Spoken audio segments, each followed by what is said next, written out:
रहीम। मैं हूं doctor Raja Mehdi Hasan, chief consultant cardiologist. आज का जो दिन है 29 अक्टूबर, पूरी दुनिया में ये स्ट्रोक डे के तौर पे मनाया जाता है, यानी कि वर्ल्ड इंटरनेशनल स्ट्रोक डे, यानी फालिज का दिन के तौर पे मनाया जाता है।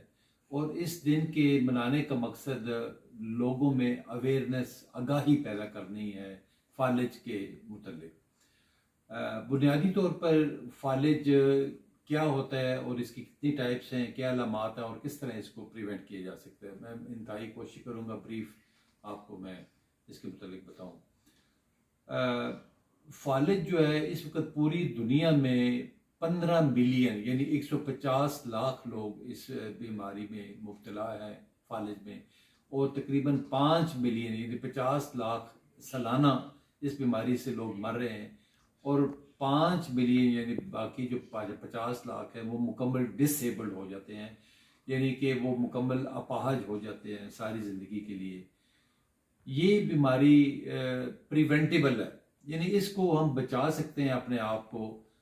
जो हमेशा की अपाहजपन है, जो डिसेबिलिटी है, थोड़ी सी एहतियात और प्रिकॉशनरी मेजर्स और जो रिस्क फैक्टर्स हैं इनको कंट्रोल करके, यानी कि जब एक दफ़ा फालिज हो गया तो हमेशा के लिए बंदा बेकार हो जाता है, नकारा हो जाता है, बेड के ऊपर होता है, चारपाई के ऊपर होता है।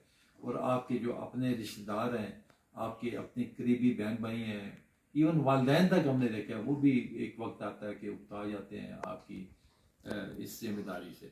तो थोड़ी सी कोशिश करके जो मेन जो रिस्क फैक्टर्स हैं वो किस वजूहात की वजह से हो सकते हैं, उसमें क्या होता है कि मेन जो हाई ब्लड प्रेशर आमतौर पे लोग फिर रहे होते हैं, इसको लिफ्ट नहीं कराते, लोग समझते हैं कि ये बस ऐਵੇਂ ही है, कभी कभी दवाई खा ली और प्रॉपरली अपने आप को समझते हैं कि ये कभी कभार हो गया है, तो कभी चक्कर आ गए तो मैं दवाई खा लूँ।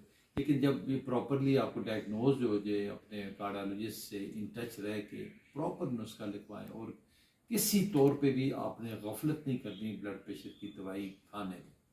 और साथ जो एहतियात है, कंटिन्यूस वॉक करें, चिकनाई वाली चीज़ें और जो घी वाली चीज़ें हैं और नमक जिनमें ज़्यादा, वो एहतियात करें। दूसरी जो चीज़ है वो शुगर की बीमारी, डायबिटीज़ मिलाइटिस है, उसके अंदर भी यही है कि उसको अगर कंट्रोल रखेंगे, विद इन लिमिट रखेंगे, तो आप जो इसके मुज़र असरात हैं, एक तो ना फालिज का भी जो ख़तरा रहता है, बल्कि उसकी वजह से गुर्दों पे भी असर होता है, और बाकी भी हार्ट अटैक और इस तरह की कॉम्प्लिकेशन होने का ख़तरा रहता है।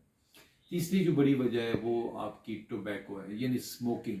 उसके अंदर ना सिर्फ आपका सिगरेट शामिल है, बल्कि उसमें हुक्का, नस्वार, चिलम, बीड़ी, ई सिगरेट और शीशा और सिगर, ये सारी चीज़ें हैं, जितने भी जिसके अंदर तंबाकू इस्तेमाल होता है वो सारी चीज़ें शामिल हैं। इसको भी अवॉइड करें, ये भी बहुत बड़ा रिस्क फैक्टर है फालिज होने का।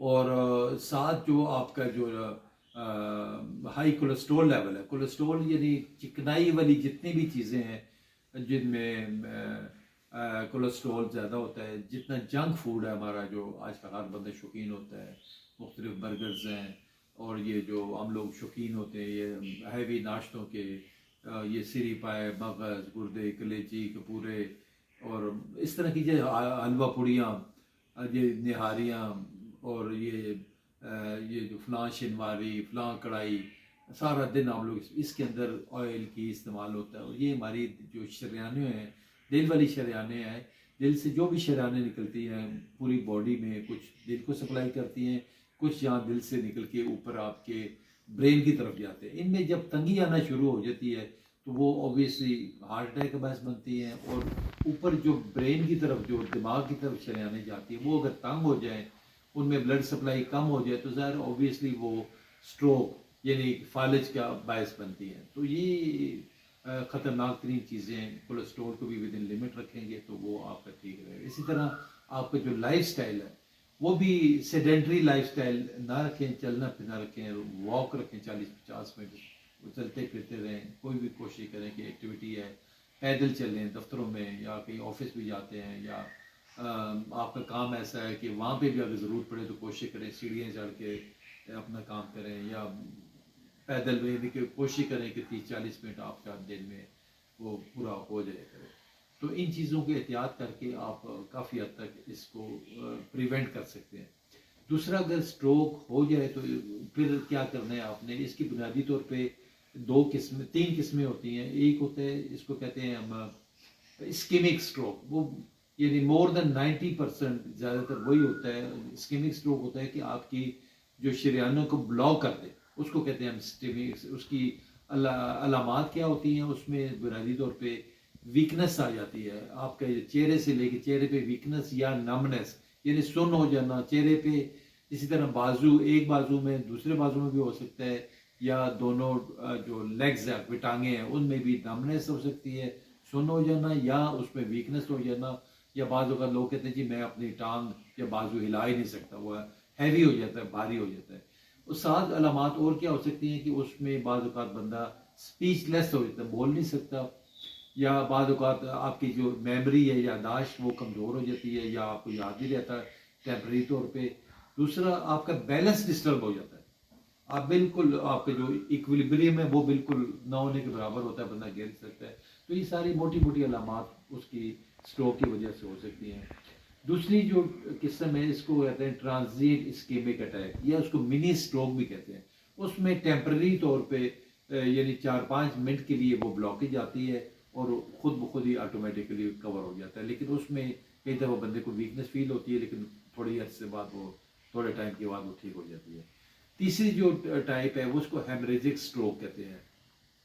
उसमें क्या होता है कि आपके जो शरेयाने हैं, ब्रेन वाली जो दिमाग की तरफ शरेयाने जाने तो वो हाई ब्लड प्रेशर की वजह से वो रप्चर हो जाती हैं, यानी कि वो फट जाती हैं, उसमें आपकी नाक से, मुंह से ब्लीडिंग आना शुरू हो जाती है।